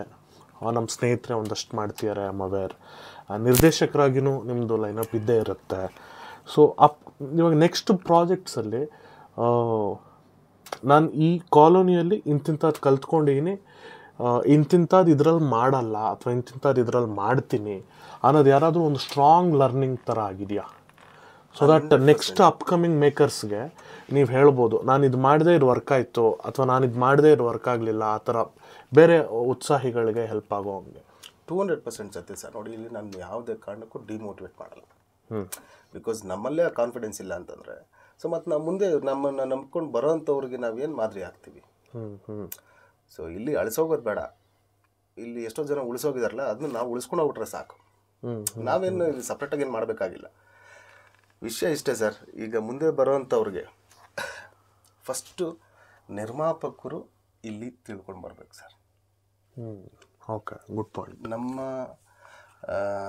ಕೊರತೆ ಏನಾಗ್ತಿದೆ ಅಂದರೆ, ಇವಾಗ ನೋಡಿ, ಅನಿವಾರ್ಯ ನನಗೆ ನಮ್ಮಂಥ ಸಣ್ಣ ಪುಟ್ಟ ನಿರ್ದೇಶಕರಿಗೆ ಯಾರಾದರೂ ಒಬ್ಬ ಪ್ರೊಡ್ಯೂಸರ್ ಸಿಕ್ಬಿಟ್ಲಿ ಗುರು, ಹೇಗಾದರೂ ಮಾಡಿ ನಾನು ಟ್ಯಾಲೆಂಟ್ ಪ್ರೂವ್ ಮಾಡ್ಕೊಬಿಡ್ತೀನಿ ಅಂತೇಳಿ ಅವ್ರೇನು ಮಾಡ್ತಾರೆ, ಅವ್ರ ಸರ್ಕಲಲ್ಲಿರೋರ್ನೋ ಅಥವಾ ಅವ್ರ ಮನೆಯವರ ಶಕ್ತಿ ಚೆನ್ನಾಗಿತ್ತು ಅಂದರೆ ಮನೆಯವ್ರನ್ನೋ ಅಕ್ಕಪಕ್ಕ ಎಲ್ಲಿರೋರ್ನೋ ಕರ್ಕೊಂಬರ್ತಾರೆ ಒಬ್ಬ ಪ್ರೊಡ್ಯೂಸರ್ನ. ಬೈ ಚಾನ್ಸ್ ಹೊಡಿತು ಅಂತಂದರೆ ಸಕ್ಸಸ್ ಆಗಲಿ, ಬೈ ಚಾನ್ಸ್ ಹೊಡಿತು ಅಂತಂದರೆ ಫಸ್ಟು ಅವನ ಮರ್ಯಾದೆ ಎಲ್ಲಿ ಹೋಗುತ್ತೆ ಹೇಳಿ? ಅವನು ಇಷ್ಟು ದಿನ ಎಲ್ಲಿ ಸಂಪಾದನೆ ಮಾಡ್ಕೊಂಬಂದಿದ್ನೋ ಅಲ್ಲೇ ಹೋಗುತ್ತೆ. ಅದು ಮನೆಯವ್ರ ಹತ್ರ ಹೋಗಿರ್ಬೋದು, ಅಥವಾ ನಾನೆಲ್ಲೋ ಒಬ್ಬ ವ್ಯಕ್ತಿ ಹತ್ರ ನಾನು ತುಂಬ ಚೆನ್ನಾಗಿ ಮರ್ಯಾದೆ ಇಟ್ಕೊಂಡಿರ್ತೀನಿ, ಆ ವ್ಯಕ್ತಿ ಹತ್ರ ಹೋಗ್ಬೋದು. ಯಾರ ದುಡ್ಡು ಸುಮ್ಮನೆ ಬರಲ್ಲ ಸರ್. ಪ್ರತಿ ಒಂದು ರೂಪಾಯಿಗೂ ಇಲ್ಲಿ ಕೌಂಟ್ ಇದೆ. ಸೊ ನಾವು ಏನು ಮಾಡ್ಬಿಡ್ತೀವಿ, ನಮ್ಮವರು ನಮ್ಮ ಅಕ್ಕಪಕ್ಕದಲ್ಲಿರೋರು ನಮ್ಮ ಮೇಲೆ ತುಂಬ ನಂಬಿಕೆ ಇರುತ್ತೆ. ನೋಡಿ, ಇವಾಗ ನಾವು ದುಡ್ಡು ಯಾರ ಹತ್ರ 100 ರೂಪಾಯಿ ಕೇಳಬೇಕು ಅಂದ್ರೆ ಯಾರ ಹತ್ರ ಕೇಳ್ತೀವಿ? ನಮ್ಮವ್ರ ಹತ್ರನೇ ಕೇಳೋದು. ಫಸ್ಟ್ ಕೇಳೋದು ನಮ್ಗೆ ಯಾರು ಕ್ಲೋಸ್ ಆಗಿದ್ದಾರೋ ಅವ್ರ ಹತ್ರ ಕೇಳ್ತೀವಿ ನಾವು. ಸೊ ಆ 100 ರೂಪಾಯಿ ಅವ್ನು ಕೊಟ್ಟಿಲ್ಲ ಅಂದರೂ ನಮ್ಗೆ ಬೇಜಾರಾಗುತ್ತೆ. ಆ 100 ರೂಪಾಯಿ ಅವನ ಹತ್ರ ತಗೊಂಡ್ಮೇಲೆ ನಾವು ಅವ್ರಿಗೆ ಕೊಟ್ಟಿಲ್ಲ ಅಂದರೂ ಬೇಜಾರಾಗುತ್ತೆ. ಫಸ್ಟ್ ಕೇಳೋದೇ ಅಲ್ಲಿ. ಸಿನಿಮಾದಲ್ಲಿ ಅವರು ಕೂಡ ಒಬ್ಬ ಕೆಲಸದವನ ಥರನೇ ಬರಬೇಕು ಸರ್. ಓಕೆ, ಒಬ್ಬ ನಿರ್ಮಾಪಕ ಒಬ್ಬ ಕೆಲಸಗಾರನ ಥರ ಬಂದು ನಿಂತ್ಕೊಂಡ್ರೆ ಇನ್ನೊಬ್ಬನ ಮೇಲೆ ಭಾರ ಆಗಕ್ಕೆ ಬಿಡಲ್ಲ. ಅವಾಗೇನಾಗುತ್ತೆ, ಈಗ ನನಗೆ ಎಷ್ಟಾದರೂ ನಾನು ಮನುಷ್ಯ ಸರ್, ನನಗೆ ಆದಂಥ ಒಂದು ಲಿಮಿಟ್ ಇರುತ್ತೆ. ಅಷ್ಟು ಜವಾಬ್ದಾರಿ ನಾನು ತಗೊಂಡು ಮಾಡಿದ್ದೀನಿ, ಇಲ್ಲ ಅಂತಲ್ಲ. ಅದಕ್ಕೆ ಮೇಲೆ ನಾನು ಬಂಡವಾಳ ಹಾಕಿದ್ದೀನಲ್ಲ, ಇದನ್ನು ಹೆಂಗೆ ವ್ಯವಹಾರ ಮಾಡಬೇಕು ಅಂತ ಬಂದು ಜೊತೆಲಿ ನಿಂತ್ಕೊಂಡು ವ್ಯವಹಾರ ಮಾಡೋಕ್ಕೆ ನಿಂತ್ಕೊಂಡ್ರೆ ಡೆಫಿನೆಟಾಗಿ ಗೆಲ್ತಾರೆ ಸರ್. ಏನಾಗುತ್ತೆ, ಅದು ಕೂಡ ಇಲ್ಲ ದುಡ್ಡು ಹಾಕಿದನು ಕೂಡ ನೀನು ದುಡ್ಡು ಮಾಡಿಕೊಡು ಅಷ್ಟೇ ಅಂತ ಅಂದ್ಬಿಟ್ರೆ, ಮತ್ತು ಹಂಗಾರೆ ನಾನು ಇಲ್ಲಿ ಬಿಸ್ನೆಸ್ ಮಾಡೋಕ್ಕೆ ಬಂದಿದ್ದೀನ, ನನ್ನ ಕಲೆನ ತೋರ್ಸೋಕ್ಕೆ ಬಂದಿದ್ದೀನ ಅಂದರೆ ಒಬ್ಬ ಡೈರೆಕ್ಟ್ರಾಗಿ ಬರೋನು ಹೊಸಬ ಪ್ರೊಡ್ಯೂಸರ್ ಸ್ಥಾನದಲ್ಲೂ ಇದು ಬರಬೇಕು. ಅದರ ವ್ಯವಹಾರದ ನಾಲೆಜ್ ಕೂಡ ತಿಳ್ಕೋಬೇಕು. ಅವನೇ ಸ್ವತಃ ನಿಂತ್ಕೊಂಡು ಬಿಸ್ನೆಸ್ ಮಾಡಿಸ್ತೀನಿ ಅನ್ನೋ ಒಂದು ತಾಕತ್ತಿದ್ರೆ ಒಬ್ಬ ನಿರ್ದೇಶಕ ಬರಬೇಕು. ಬಿಕಾಸ್ ನಿಮ್ಗೆ ಎಲ್ಲ ಥರ ಪ್ರೊಡ್ಯೂಸರ್ಸು ಸಿಗಲ್ಲ. ಕೆಲವು ಪ್ರೊಡ್ಯೂಸರ್ಸ್ ಇರ್ತಾರೆ, ಡೈರೆಕ್ಟರ್ ನಿಮ್ಗೆ ಏನು ಬೇಕು ಸ್ಪಾಟ್ಗೆ ಹೋಗಿ ಅದಲ್ಲಿ ಇರುತ್ತೆ ಅಂತಾರೆ. ಕರೆಕ್ಟ್. ನೀನು ಆ್ಯಕ್ಷನ್ ಹೇಳಿ ಸಾಕು ಅಂತಾರೆ. Because of knowledge. ಅದರಿಂದ ಅವ್ರು ಎಷ್ಟು ಇದು ಮಾಡ್ಕೊಂಡಿರ್ತಾರೆ, ತಿಳ್ಕೊಂಡಿರ್ತಾರೆ. ನಿನಗೇನು ಹೋಗಲ್ಲ ಆಕ್ಷನ್ ಕಟ್ ಹೇಳೇ ಸಾಕು, ನಿಂಗೆಲ್ಲ ನಾನು ಕೊಡ್ತೀನಿ ಅಂತಾರೆ. ಕೆಲವ್ರಿಗೆ ಸಿಗುವಂಥ ಪ್ರೊಡ್ಯೂಸರ್ಸ್ ಹೆಂಗಿರ್ತಾರೆ ಅಂದರೆ, ನಿಂಗೇನಪ್ಪ ದುಡ್ಡು ತಾನೇ ಬೇಕು, ತಗೋ ದುಡ್ಡು, ಮತ್ತು ನಂಗೆ ದುಡ್ಡೇ ಕೊಡು. ಸೊ ಆವಾಗ ಏನಾಗ್ಬಿಡುತ್ತೆ, ದುಡ್ಡೇ ತಗೊಂಡು ದುಡ್ಡೇ ಕೊಡೋರು ಇಲ್ಲಿ ನಮ್ಮ ಕಷ್ಟ ಸುಖಗಳನ್ನ ಅರ್ಥ ಮಾಡ್ಕೊಳಕ್ಕೆ ಸಾಧ್ಯ ಇಲ್ಲ. ಆ ಜರ್ನಿಯಲ್ಲಿ ಇರಬೇಕು, ಅವರು ಇರಬೇಕು ಸರ್, ನೋಡಬೇಕು ಸರ್. ಓಕೆ, ಇವು ನಮಗೋಸ್ಕರ ಎಷ್ಟು ಕಷ್ಟಪಟ್ಟಿದ್ದಾರೆ. ಯಾಕಂದರೆ ಒಬ್ಬರಿಂದ ಸಿನಿಮಾ ಅಲ್ಲ ಸರ್, ಒಬ್ಬೊಬ್ಬರಿಂದನೂ ಸಿನಿಮಾ. ಒಬ್ಬೊಬ್ಬರು ಎಷ್ಟು ಕಷ್ಟಪಟ್ಟಿರ್ತಾರೆ, ನನಗೋಸ್ಕರ ಎಷ್ಟು ಜನ ತ್ಯಾಗ ಮಾಡಿರ್ತಾರೆ. ಮೊದಲನೇದಾಗಿ ನನ್ನ ಕುಟುಂಬದಿಂದನೇ ಹೇಳ್ತೀನಿ ಸರ್, 2 ವರ್ಷ ಆಯಿತು ನನ್ನ ಮನೆಗೆ ಹೋಗಿ. ಈ ಆಫೀಸೇ ನನಗೆ ಮನೆ, ಇಲ್ಲೇ ಊಟ, ಇಲ್ಲೇ ತಿನ್ನು, ಇಲ್ಲೇ ಮಲಗು, ಇಲ್ಲೇ ಕೆಲಸ ಕೆಲಸ ಕೆಲಸ. ಬಿಕಾಸ್ ನಾವು ಆ ಕೆಲಸದ ಮೇಲೆ ನಮಗಿರೋ ಪ್ರೀತಿ, ನನ್ನ ಪ್ರೀತಿಗೆ ಅವರೆಲ್ಲರೂ ಯಾಕೆ ಬಲಿ ಆಗಬೇಕು? ಯಾಕೆ ನಾನು ಮನುಷ್ಯನೇ ಅಲ್ವಾ? ಕರೆಕ್ಟ್. ದುಡ್ಡೇ ಹಾಕ್ಬಿಟ್ಟು ದುಡ್ಡೇ ತಗೊಳ್ಬೇಕು ಅಂತ ಬರುವಂಥ ಪ್ರೊಡ್ಯೂಸರ್ಗಳಿಗೆ ನಾನು ಹೇಳೋದಿದು, ದುಡ್ಡೊಂದೇ ಹಾಕಂಗಿದ್ರೆ ನೀವು ಬರಲೇಬೇಡಿ, ಜವಾಬ್ದಾರಿ ತಗೊಳಕ್ಕೆ ಬನ್ನಿ. ಆವಾಗ ಏನಾಗುತ್ತೆ, ನನ್ನಂಥ ಅಪ್ಕಮಿಂಗ್ ನಿರ್ದೇಶಕ ಇನ್ನೊಂದಷ್ಟು ಕೆಲಸ ಮಾಡ್ತಾನೆ, ಸಿನಿಮಾ ಪರವಾಗಿ ಕೆಲಸ ಮಾಡ್ತಾನೆ. ಇಲ್ಲಿ ನಾಯಕನಾಗಿ ಬರೋಂಥವ್ನು ಏನು ಮಾಡ್ತಾರೆ, ನಾಯಕರು ಬಂದ ಪುಟ್ಟ, ಓದ ಪುಟ್ಟ, ಆದ ಪುಟ್ಟ, ಉಂಡ ಪುಟ್ಟ ಅಂದ್ರೆ ಅಲ್ಲ. ಜವಾಬ್ದಾರಿ ಪ್ರತಿ ಒಬ್ಬರದು ಸರ್. ಒಬ್ರ ಹತ್ರ ನಾವು ಕೈ ಚಾಚಿದೀವಿ ಅಂತಂದಮೇಲೆ ಅದು ಜವಾಬ್ದಾರಿ ಎಲ್ರದ್ದು, ಇನ್ಕ್ಲೂಡಿಂಗ್ ನಂದು ಕೂಡ ಹೇಳ್ತಿದ್ದೀನಿ. ನಾನೊಬ್ಬನೇ ಒಳ್ಳೆಯವನು ಅಂತ ಹೇಳ್ತಿಲ್ಲ. ನನಗೆ ಎಷ್ಟು ತಕ್ಕ ಮಟ್ಟಿಗೆ ನನಗೆ ಗೊತ್ತಿದೆಯೋ ಅಷ್ಟು ಪ್ರಾಮಾಣಿಕವಾಗಿ ಕೆಲಸ ಮಾಡ್ತೀನಿ. ಅದೇ ರೀತಿ ಪ್ರತಿಯೊಬ್ಬರು ಮಾಡಬೇಕು. ಯಾವ ಮಾಡ್ತಾನೆ ಬಿಡೋಗ್ಬಿಟ್ಟು ಎತ್ಕೊಂಡಾಗ ಎಲ್ಲ ಅವ್ನ ತಲೆ ಮೇಲೆ ಇಟ್ಬಿಟ್ರೆ ಅವರೇ ಹಿಂಗೆ ಬ್ಯಾಲೆನ್ಸ್ ಮಾಡ್ತಾನೆ, ಹಿಂಗೆ ಬ್ಯಾಲೆನ್ಸ್ ಮಾಡ್ತಾನೆ. ಒಂದು ಬಿಟ್ಟರು ಹೋಯ್ತಾ, ನೀವು ಹಿಂಗೆ ಬ್ಯಾಲೆನ್ಸ್ ಮಾಡಿದ್ರು ಒಂದು ಬಿಟ್ಟರು ಹೋಯ್ತಾ, ಆ ಬಿಡೋದು ಮಾತ್ರನೇ ಕಾಣಿಸುತ್ತೆ, ಇಷ್ಟು ಇಟ್ಕೊಂಡಿರೋದು ಕಾಣಿಸಲ್ಲ. ಸೊ ಅದು ಡಿಸ್ಟ್ರಿಬ್ಯೂಷನ್ನು. ಆಗಲೇ ನಾನು ಹೇಳ್ದಂಗೆ ಗಾಳಿಪಟ ಕೈಯಲ್ಲಿ ಇರುತ್ತೆ, ಈ ಡಿಸ್ಟ್ರಿಬ್ಯೂಷನ್ ಮಾಡೋವಂಥ ಸಮಯಕ್ಕೆ ಬಂದಾಗ ನಮ್ಮ ಕೈಯಲ್ಲಿ ಇರಲ್ಲ. ದಿಕ್ಕಾ ಫಲ ಕೊಡ್ತಾ ಇರ್ತೀವಿ, ಎಲ್ಲಂತ ಇಟ್ಕೊತೀರ. ನನ್ನ ಲಿಮಿಟ್ಸ್ ಏನು? ಈಗ ನಾನು ಒಂದಷ್ಟು ಪ್ರೀತಿಯಿಂದ ಜನ ಸಂಪಾದನೆ ಮಾಡಿದ್ದೀನಿ ಸರ್. ಈಗ ಫಾರ್ ಎಕ್ಸಾಂಪಲ್ ನಮ್ಮ ಬೊಮ್ಮನಹಳ್ಳಿ ಕ್ಷೇತ್ರದಲ್ಲಿ ಅಂತ ಅಂದ್ಕೊಳ್ಳಿ, MLA ಸತೀಶ್ ಅಣ್ಣವರು ಅವರೇ ಮುಹೂರ್ತಕ್ಕೂ ಬಂದಿದ್ದು, ಕ್ಲಾಪ್ ಮಾಡಿದ್ದು, ಕ್ಯಾಮ್ರಾ ಆನ್ ಮಾಡಿದ್ದು, ಶೂಟಿಂಗ್ ಸ್ಪಾಟಿಗೆ ಬಂದು ಅವರೇ ಆ್ಯಕ್ಷನ್ ಕಟ್ಟು ಹೇಳಿದ್ದು, ಈವೆಂಟ್ ರಿಲೀಸ್ಗಳಿಗೆ ಎಲ್ಲದಕ್ಕೂ ಅವರೇ ಬಂದಿದ್ದು, ಪ್ರಮೋಷನ್ಗಳು ಮಾಡಿಕೊಟ್ಟಿದ್ದು, ಕೊನೆಗೆ ಫಸ್ಟ್ ಡೇ ಫಸ್ಟ್ ಶೋ ಸಿನಿಮಾಗೆ ಥಿಯೇಟ್ರಿಗೆ ಬಂದು ಕೂತ್ಕೊಂಡು ಸಿನಿಮಾ ನೋಡಿದ್ದು. ನಾವೇನು ದುಡ್ಡು ಕೊಟ್ಟು ಮಾಡೋಕ್ಕಾಗುತ್ತೆ ಸರ್ ಆ ಪ್ರೀತಿನ ಸಂಪಾದನೆ? ಹಂಗೆ ನಾನು ಆ ಥರದ ಜನನ ಸಂಪಾದನೆ ಮಾಡಿದ್ದೀನಿ. ನನ್ನ ಮೇಲೆ ಎಷ್ಟು ಪ್ರೀತಿ ಇದೆಯೋ, ನನ್ನ ಮೇಲೆ ಎಷ್ಟು ಅವ್ರಿಗೆ ಗೌರವಗಳಿದೆಯೋ, ಅವರೆಲ್ಲ ಬಂದು ಸಿನಿಮಾ ನೋಡೋರು. ಅವ್ರಿಗೆ ನೋಡಿದ ಮೇಲೆ ಅವ್ರಿಗೆ ಇಷ್ಟ ಆಯ್ತಲ್ವಾ, ಇಷ್ಟ ಆಗಿದ್ದರೆ ಮಾತ್ರ ಇನ್ನೊಂದಷ್ಟು ಜನಕ್ಕೆ ಹೇಳ್ತಾರೆ. ಇಡೀ ಕರ್ನಾಟಕ ಪೂರ್ತಿ ನಾನು ಸಂಪಾದನೆ ಮಾಡೋಕ್ಕಾಗತ್ತೆ ಹಂಗೆ? ಅದು ಆಗೋದು ಸಿನಿಮಾಯಿಂದನೇ. ಈ ಮಾತುಗಳೆಲ್ಲ ಸ್ವಲ್ಪ ಹರಡಿ ಹಂಗೆ ಹೋಗೋ ಅಷ್ಟೊತ್ತಿಗೆ ಎತ್ಬಿಡ್ತಾರೆ ಸಿನಿಮಾ. ಯಾಕಂದರೆ ನಂಬರ್ ಆಫ್ ಸಿನಿಮಾಸ್ ಜಾಸ್ತಿ ಇದೆ. ಪಾಪ ಲೈನಪ್ಸ್ ಅವ್ರಿಗೂ ಇರುತ್ತೆ. ಆಮೇಲೆ ನಮಗೆ ಅದು ಗೊತ್ತಾಗಲ್ಲ, ಅಂದರೆ ನಾವೆಲ್ಲಿ ಎಡುತ್ತಾ ಇದ್ದೀವಿ ಅಂತ ನಮ್ಗೆ ಗೊತ್ತೇ ಆಗಲ್ಲ, ಗೊತ್ತಾಗೋದಕ್ಕೆ ಬಿಡೋದೇ ಇಲ್ಲ.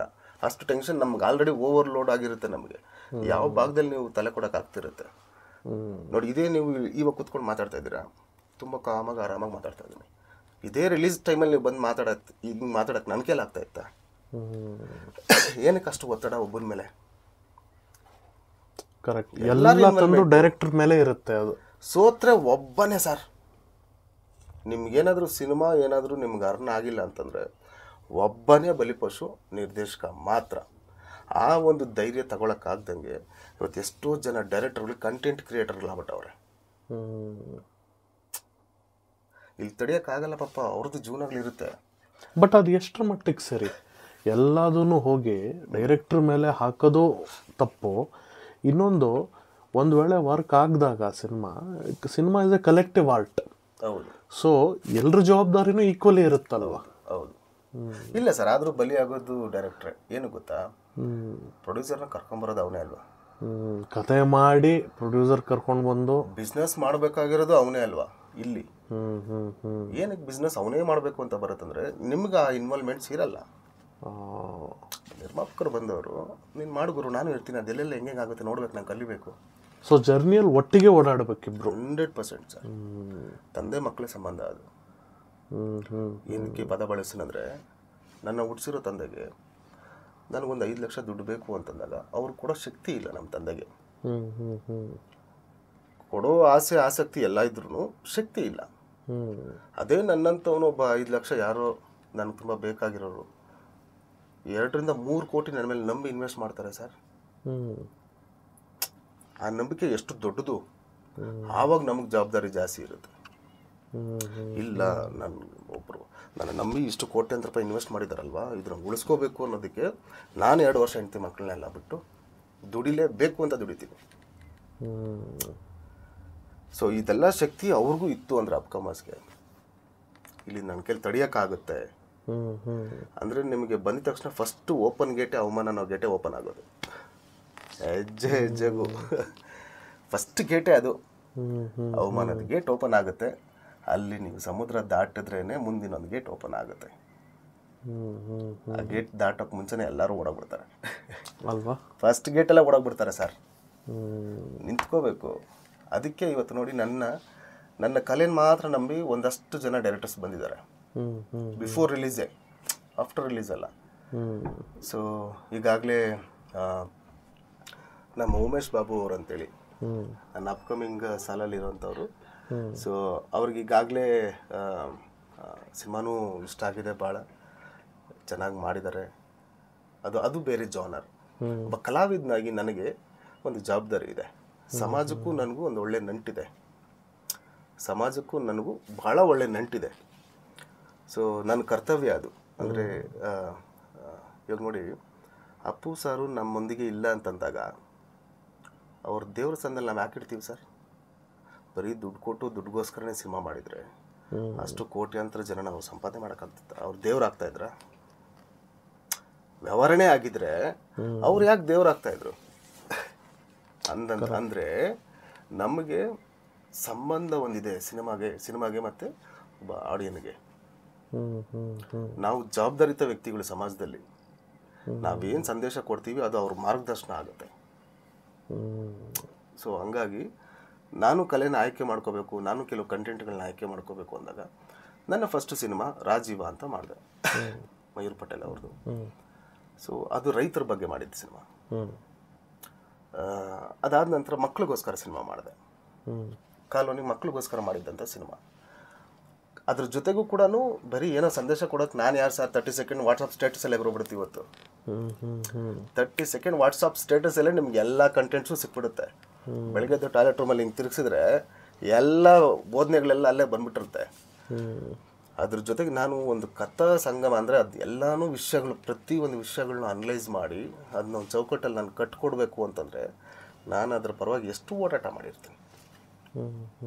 ನಾನೊಬ್ಬ ಕಳ್ಳ ಆಗಿರ್ತೀನಿ. ಒಬ್ಬ ಕಳ್ಳನ ಪಾತ್ರ ಸೃಷ್ಟಿ ಮಾಡ್ಬೇಕಂದ್ರೆ ನಾನೊಬ್ಬ ಕಳ್ಳ ಆಗಿರ್ತೀನಿ, ಅವನ ಪ್ಲೇಸಲ್ಲಿ ನಿಂತ್ಕೊಂಡು ಯೋಚನೆ ಮಾಡಿರ್ತೀನಿ. ನಾನೊಂದು ಪೊಲೀಸ್ ಕ್ಯಾರೆಕ್ಟರ್ ಬರಬೇಕು ಅಂತಂದರೆ ನಾನು ಪೊಲೀಸ್ ಆಗಿ ಕೂಡ ನಾನು ಅದನ್ನ ಯೋಚನೆ ಮಾಡಿರ್ತೀನಿ, ಅದರಿಂದ ಸರ್ವೆ ಮಾಡ್ತೀನಿ. ಒಬ್ಬ ಕಳ್ಳನ ಒಬ್ಬ ಪೊಲೀಸ್ ಹೆಂಗೆ ಹಿಡಿತಾನೆ ಅಂತ. ಮಗನ ಬಗ್ಗೆ ಬರಬೇಕಂದ್ರೆ ನಾನೊಬ್ಬ ತಂದೆ ಆಗಿರ್ತೀನಿ, ತಾಯಿ ಬಗ್ಗೆ ಬರಬೇಕಂದ್ರೆ ನಾನು ತಾಯಿ ಆಗಿರ್ತೀನಿ. ಮುಂದಿನ ಚಿತ್ರಗಳ ಬಗ್ಗೆ ಒಂದು ಇನ್ಸೈಟ್ ಸಿಕ್ತು. ಅಂದರೆ ನೀವು ಒಂದು ಸಾಮಾಜಿಕ ಕಳಕಳಿ ಇರುವಂಥ ಚಿತ್ರಗಳನ್ನೇ ಮಾಡಿರೋದು, ಆ ಥರದ್ದನ್ನೇ ಮಾಡಬೇಕು ಅಂದ್ಕೊಂಡಿದ್ದೀರಾ. ಇವಾಗ ಈ ಆಡಿಯೋ ಮಾರ್ಕೆಟ್ ಬಗ್ಗೆ ಒಂಚೂರು ಮಾತಾಡೋಣ. ಅಂದರೆ ಆಡಿಯೋ ಹಿಟ್ಟಾಗಿ ಫುಟ್ಫಾಲ್ಸ್ ಥಿಯೇಟ್ರಿಗೆ ಬಂದಿರೋ ಉದಾಹರಣೆಗಳು ಸುಮಾರಿದ್ದಾವೆ. ಆಡಿಯೋ ಹಿಟ್ಟಾಗಿಯೂ ಥಿಯೇಟ್ರಿಗೆ ಬರ್ದಲ್ಲೇ ಇರೋ ಉದಾಹರಣೆಗಳು ಇದ್ದಾವೆ. ಕೆಲವು ಸತಿ ಸಿನಿಮಾ ಚೆನ್ನಾಗಾಗಿ ವಾಪಸ್ ಹೋಗಿ ಆಡಿಯೋ ಹಿಟ್ ಮಾಡಿಸಿರೋ ಉದಾಹರಣೆಗಳಿದೆ. ಆ್ಯಂಡ್ ಓವರಾಲ್ ಈ ಆಡಿಯೋ ಅನ್ನೋದ್ರ ಮೇಲೆ ನಿಮ್ಮ ಕಾಮೆಂಟ್ ಏನು ಸರ್? ಬಿಕಾಸ್ ಒನ್ ಟೈಮಲ್ಲಿ ಆಡಿಯೋನ ಒಂದು ಬಿಸ್ನೆಸ್ ಆ್ಯವೆನ್ಯೂ ಆಗಿ ಇಟ್ಕೊಂಡಿರೋರು, ಇವಾಗ ಇಲ್ಲ just use it to amplify the scenes ಅಂತ. ಇವಾಗ ರೀಸೆಂಟ್ಲಿ ಕುಲ್ದೀಪ್ ಅಂತ ಒಬ್ಬರು ಡೈರೆಕ್ಟರ್ ಹತ್ರ ಮಾತಾಡ್ತಿದ್ದೆ, ನೋಡಿದವರು ಏನಂತಾರೆ, ಅವ್ರು ತುಂಬ ಚೆನ್ನಾಗಿ ಹೇಳ್ತಾ ಇದ್ರು, ನೀವು ಆಡಿಯೋ ರೈಟ್ಸ್ ಬರುತ್ತೆ ಅನ್ನೋ ದೃಷ್ಟಿಯಲ್ಲಿ ನೀವು ಮಾಡಬೇಡಿ ಆಡಿಯೋನ, ಅದರಲ್ಲೇನೋ ಸಂಪಾದನೆ ಬರುತ್ತೆ ಅನ್ನೋ ದೃಷ್ಟಿಯಲ್ಲಿ ಮಾಡಬೇಡಿ, ನಿಮ್ಮ ಸೀನಿನ ಎಮೋಷನ್ನ ಆ್ಯಂಪ್ಲಿಫೈ ಮಾಡುತ್ತೆ, ನಿಮ್ಮ ಸಿನಿಮಾದ ಮೂಡನ್ನು ಆ್ಯಂಪ್ಲಿಫೈ ಮಾಡುತ್ತೆ, ಆ ಕಾರಣಕ್ಕೆ ಮಾಡಿ ಅಂತ. ಸೊ ಓವರಾಲ್ ನಿಮ್ಮ ಸಿನಿಮಾದ ಆಡಿಯೋ ಜರ್ನಿ ಬಗ್ಗೆ ನಿಮ್ಮ ಕಾಮೆಂಟ್ಸ್? ನನ್ನ ಟೆಕ್ನಿಷಿಯನ್ಸ್ ಬಗ್ಗೆ ಒಂದಷ್ಟು ಹೇಳ್ಬಿಡ್ತೀನಿ ಇದರಲ್ಲಿ. ಸೊ ಒಂದು ಸಿನಿಮಾಗೆ ನಮಗೆ ಶಕ್ತಿಯಾಗಿ ನಿಲ್ಲೋದೇ ನಮಗೆ ಪಿಲ್ಲರ್ಸು ಟೆಕ್ನಿಷಿಯನ್ಸ್. ಫಸ್ಟ್ ಥಿಂಗ್ ಕಣ್ಣು. ಕಣ್ಣು ಅಂದರೆ ನೋಡೋ ಕಣ್ಣು ಚೆನ್ನಾಗಿತ್ತು ಅಂತಂದರೆ ಮಾಡೋ ಕೆಲಸ ನೆಕ್ಸ್ಟ್ಗೆ ಅವನಿಗೆ ಖುಷಿ ಕೊಡುತ್ತೆ. ಅಂದರೆ ಕ್ಯಾಮ್ರಾ ಅವ್ರು ಚೆನ್ನಾಗಿದ್ರೆ ಎಡಿಟರ್ಗೆ ಒಳ್ಳೆ ಖುಷಿ ಕೊಡುತ್ತೆ. ಎಡಿಟರ್ ಜಸ್ಟ್ ಅವ್ರ ಕೆಲಸಗಳು ಮಾತ್ರ ನೋಡ್ತಾರೆ, ಅದ್ರಲ್ಲಿ ಕತೆ ಇದೆಯಾ ಇನ್ನೊಂದು ಇದೆಯಾ ಅದು ಯಾವುದು ನೋಡಲ್ಲ ಅವರು. ಫಸ್ಟು ಅವ್ರಿಗೇನು ಕಣ್ಣಿಗೆ ಹಬ್ಬ, ಅದಾದಮೇಲೆ ಏನಾಗುತ್ತೆ DIಗೆ ಹೋಗುತ್ತೆ, ಇನ್ನೊಂದು ಕಡೆ ಎಲ್ಲ ಒಂದು ಕಡೆ ಮ್ಯೂಸಿಕ್ಗೆ ಹೋಗುತ್ತೆ. ಇವ್ರು ಚೆನ್ನಾಗಿ ಮಾಡಿದ್ರೆ ಅವ್ರು ಚೆನ್ನಾಗಿ ಮಾಡ್ತಾರೆ, ಅವ್ರು ಮಾಡಿದ್ರೆ ಅವ್ರು ಚೆನ್ನಾಗಿ ಮಾಡ್ತಾರೆ, ಅವ್ರು ಮಾಡಿದ್ರೆ ಇನ್ನೊಬ್ರು ಚೆನ್ನಾಗಿ ಮಾಡ್ತಾರೆ. ಸೊ ಇದು ಚೆನ್ನಾಗಿ ಆಗೋದು ಸಿನಿಮಾ ಹೆಂಗಂದ್ರೆ ಹಿಂಗೆ ಒಂದು ಒಳ್ಳೆ ಅದ್ಭುತವಾಗಿ ಕಂಟೆಂಟ್ ಕ್ರಿಯೇಟ್ ಮಾಡೋದು. ಆಡಿಯೋ ಅಂತ ಬಂದಾಗ ನೀವೇನೇ ದೇಹ ರಚನೆ ಮಾಡಿದ್ರು ಅದಕ್ಕೆ ಜೀವ ಅನ್ನೋದೇ ಆಡಿಯೋ ಸರ್. ನಾವು ಏನೇ ದೇಹ ರಚನೆ ನೀವು ಬ್ರಹ್ಮಾಂಡವಾಗಿ ಮಾಡ್ಬೋದು, ಅದಕ್ಕೆ ಜೀವ ನಾಡಿ ಮಿಡ್ತಾ ಹಿಡಿಯೋದೇ ನಮಗೆ ಮ್ಯೂಸಿಕ್. ಸೊ ನನಗೆ ಆ ವಿಚಾರದಲ್ಲಿ ನನಗೆ ಬಹಳ ಪ್ರೌಡಾಗಿ ಹೇಳ್ತೀನಿ, ಭಾಳ ಹೆಮ್ಮೆಯಿಂದ ಹೇಳ್ತೀನಿ, ಮ್ಯೂಸಿಕಲ್ ರಾಕ್ಷಸ ಅಂತ ನಾನು ಅವನು ಕೊಟ್ಟಿರುವಂಥ ಬಿರುದು ಅಭಿನಂದನ್ ಕಶ್ಯಪ್ ಅಂತೇಳಿ, ಮೈಸೂರು ಹುಡುಗ.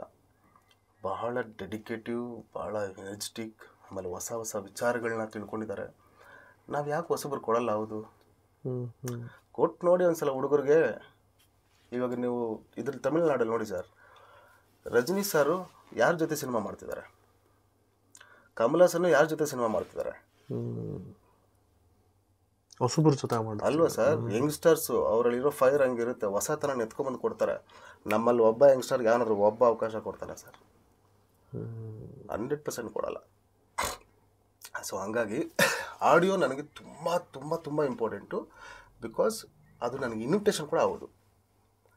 ಇದು ಚೆನ್ನಾಗಿ ಕೇಳಿಸ್ತು ಜನಕ್ಕೆ ಅಂತಂದರೆ ಎಲ್ಲೋ ಒಂದು ಕಡೆ ನಾವುಗಳೇ ತಗೊಳ್ಳಿ, ಏನೋ ಒಂದು ಸಾಂಗ್ ಎಲ್ಲೋ ಒಂದು ಗುಣಕ್ತು ಬಾಯಿಲೆ ಅಂತಂದರೆ ನಡಿ ಗುರು ಒಂದ್ಸಲ ನೋಡ್ಕೊಂಬರೋಣ ಅಂತ ಅನಿಸುತ್ತೆ. ಫಸ್ಟು ನಮ್ಮನ್ನು ಕರೆಯೋದೇ ಜನನ ಥಿಯೇಟ್ರಿಗೆ ಆಡಿಯೋ. ಸರ್ ನನ್ನ ಸಿನಿಮಾದಲ್ಲಿ ನನಗೆ ಬಹಳ ಹೆಮ್ಮೆ ಇದೆ, ಎಲ್ಲ ಸಾಂಗ್ಸು ಕೂಡ ತುಂಬ ಕ್ವಾಲಿಟಿಯಾಗಿ ಮಾಡಿದ್ರು. ತುಂಬ ಕ್ವಾಲಿಟಿಯಾಗಿ. ಏನಕ್ಕೆ ಅಂತಂದರೆ ಶಂಕರ್ ಮಹಾದೇವನು ಗ್ರಾಮಿ ಅವಾರ್ಡ್ ವಿನ್ನರು. ನಾನು ಯಾವ ಲೆಕ್ಕ ಸರ್, ನನ್ನಂತವನೋಗಿ ಅಂಥ ದೊಡ್ಡ ಮಹಾ ಸಿಂಗರ್ ಕೈಯಲ್ಲಿ ಆಡಿಸಿದ್ದೀನಿ ನಾನು. ಅದಾದಮೇಲೆ ನಮ್ಗೆ ಆ್ಯಂಟೋನಿ ದಾಸ್ ನನ್ನ ತಬ್ಲಾಡ್ಕೊಂಡು ಕುಣಿದಾಡ್ಕೊಂಡೆಲ್ಲ ಆಡ್ಬಿಟ್ರು. ಸೊ ಶ್ರೀಲಕ್ಷ್ಮಿ ಬೆಳ್ಮಣ್ಣು ಅವರು, ಸಪ್ತಸಾಗರದ ಆಚೆ, ಎಂಥ ಲೆಜೆಂಡ್ರಿ ವಾಯ್ಸು. ನಿಹಾಲ್ ಗಾಳಿಪಟ 2 ಇದಕ್ಕೆ ಆಡು, ಅದ್ಭುತವಾದ ವಾಯ್ಸ್ ನಿಹಾಲ್. ಆಮೇಲೆ VP ಸರ್, ಅವ್ರಿಗಿಂತ ವಾಯ್ಸ್ ಬೇಕಾ ಸರ್ ನಮ್ಮ ಕನ್ನಡದಲ್ಲಿ? ಎಲ್ಲ ಥರದ ವರ್ಗನೂ, ಹೊಸಬರಿಂದ ಹಿಡಿದು ಟಾಪ್ ಮೋಸ್ಟ್ ಸಿಂಗರ್ವರೆಗೂ ಎಲ್ಲ ಗ್ರಾಫು ಟಚ್ ಮಾಡಿದ್ದೀನಿ ನಾನು. ಅಂದರೆ ನನ್ನಲ್ಲಿ ಎಲ್ಲ ಥರದ ಫ್ಲೇವರ್ ಸಾಂಗ್ಸು ನಿಮಗೆ ಸಿಗುತ್ತೆ. ಮಾಸ್ ಟಪಾಂಗುಚ್ಚಿ ಬೇಕಾ, ತಗೊಳ್ಳಿ ಅಲ್ಲಿಂದನೇ ಸ್ಟಾರ್ಟು. ಒಂದು ಕ್ಯೂಟ್ ಲವ್ ಸ್ಟೋರಿ ಬೇಕಾ, ಫೀಮೇಲ್ ಮೆಲೋಡಿ ಬೇಕಾ, ಶ್ರೀಲಕ್ಷ್ಮಿ ಅವರು. ಸೊ ಅದಾದಮೇಲೆ ಇನ್ನೊಂದು ಒಂದು ಕ್ಯೂಟ್ ಲವ್ ಸ್ಟೋರಿ, ಒಂದು ನಾರ್ಮಲ್ ಹುಡುಗನಿಗೆ ಬೇಕಾಗಿರೋಂಥ ಲವ್, ಆ ಥರದ ಲವ್ ಟ್ರ್ಯಾಕು ಇದೆ. ಕಂಪ್ಲೀಟ್ ಒಂದು ಪ್ಯಾಥೋ ಟ್ರ್ಯಾಕ್ ಇದೆ, ಮನುಷ್ಯನ ಭಾವನೆಗಳನ್ನ ಭಾರವಾಗಿ ನೋಡುವಂಥ ಟ್ರ್ಯಾಕು.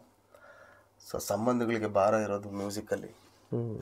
ಸೊ ಅದಾದಮೇಲೆ ನಮಗೆ ದೊಡ್ಡ ಶಕ್ತಿ ಆಗಿದ್ದು ನಮಗೆ ಒಬ್ಬ ಸಾಧಕನ ಬಗ್ಗೆ ಹೇಳೋವಂಥದ್ದು.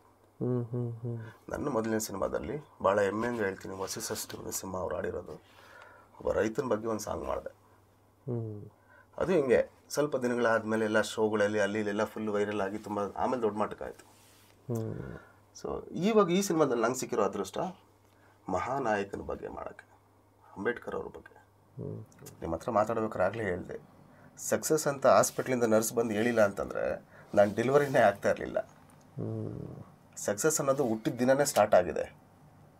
ಇದೆಲ್ಲ ಜರ್ನಿ ಅಷ್ಟೇ, ಅಪ್ ಆ್ಯಂಡ್ ಡೌನ್ಸ್ ಜರ್ನಿ. ನೀವು ಹುಟ್ಟಿದ್ದೇ ಸಕ್ಸಸ್ಸು, ಅದರಲ್ಲಿ ಇದನ್ನೆಲ್ಲ ಫೇಸ್ ಮಾಡಬೇಕು. ಅದು ಮನುಷ್ಯನ ತಾಕತ್ತನ್ನ ಡಿಸೈಡ್ ಮಾಡೋದು. ನಾನು ಏನಾಯ್ತು, ಒಂದೇ ಸಿನಿಮಾ ಮಾಡಿ ಮುಗಿಸ್ಬಿಟ್ಟು ಪ್ರೊಡ್ಯೂಸರ್ನ ಹತ್ರ ಬಾಯಿಗೆ ಮುಗಿಸ್ಬಿಟ್ಟು ಓಡೋಗೋದಕ್ಕೆ ಬಂದಿಲ್ಲ. ಇಲ್ಲಿ ನನ್ನ ಸಾಲುಗಳು ಭಾಳ ದೊಡ್ಡದಾಗಿದೆ, ನನ್ನ ವಿಷನು ಭಾಳ ದೊಡ್ಡದಾಗಿದೆ, ನಾನು ಯೋಚನೆ ಮಾಡೋ ಉದ್ದೇಶಗಳು ತುಂಬ ದೊಡ್ಡದಾಗಿದೆ. ಇದಕ್ಕೆಲ್ಲ ಸಮಯ ತಗೊಳುತ್ತೆ.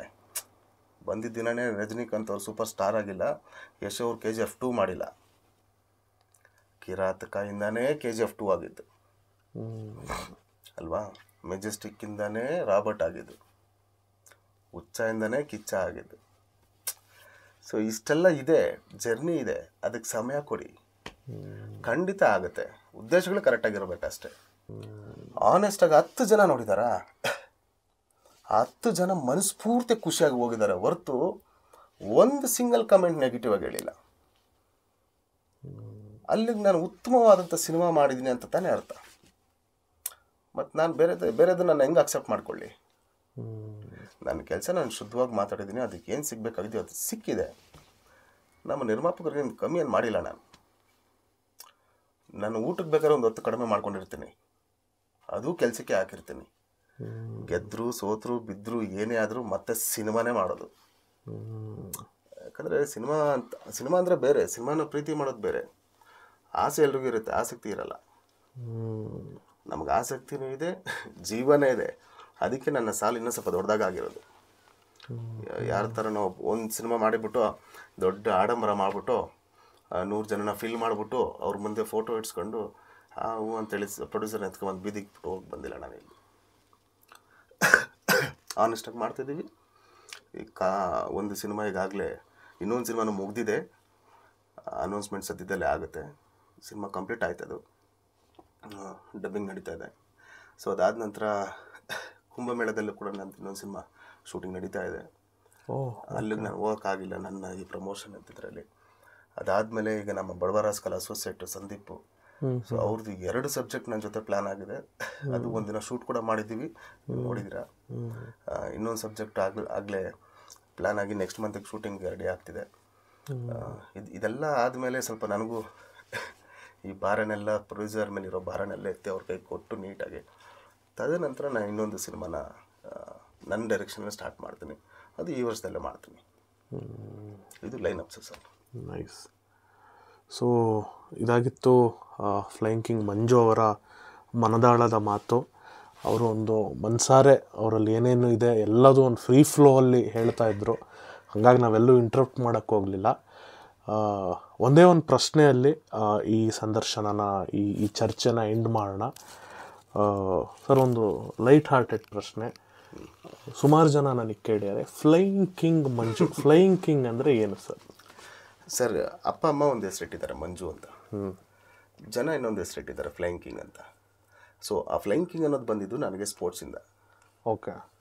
ಸೊ ನಾನು ಖೋಖೋ ಭಾಳ ಸ್ಟೇಟ್ ಲೆವೆಲ್ವರೆಗೂ ಕೂಡ ನಾನು ಆಡಿರೋದ್ರಿಂದ, ಯೂನಿವರ್ಸಿಟಿಯಲ್ಲಿ ಆಡಿರೋದ್ರಿಂದ ತುಂಬ ಹೈಟಲ್ಲಿ ಆಡ್ತಿದ್ದೆ ನಾನು. Okay okay. ನಾನು ಜಂಪ್ ಹೊಡಿತಾ ಇದ್ರೆ ಹಿಂಗೆ ಒಂದು 2 ಫೂಲ್ ನೆಗರ್ತಾ ಇದ್ದೆ. ಸೊ ಫ್ಲೈ ಮಾಡಿ ಹೊಡಿತಾ ಇದ್ನಲ್ಲ, ಸೊ ಅದಕ್ಕೆ ಫ್ಲೈಯಿಂಗ್ ಕಿಂಗ್ ಅಂತ ಕರೀತಾ ಇದ್ರು. ಅದು ಜನನೇ ಕೊಟ್ಟಿರೋದು. ನಾವು ನೋಡಿ ಸರ್, ನಾವು ಯಾವುದೇ ಸ್ಟಾರ್ಗಿರಿ ಇಟ್ಕೋಬಾರ್ದು, ಇಟ್ಕೊಳಕ್ ಆಗೋದು ಇಲ್ಲ.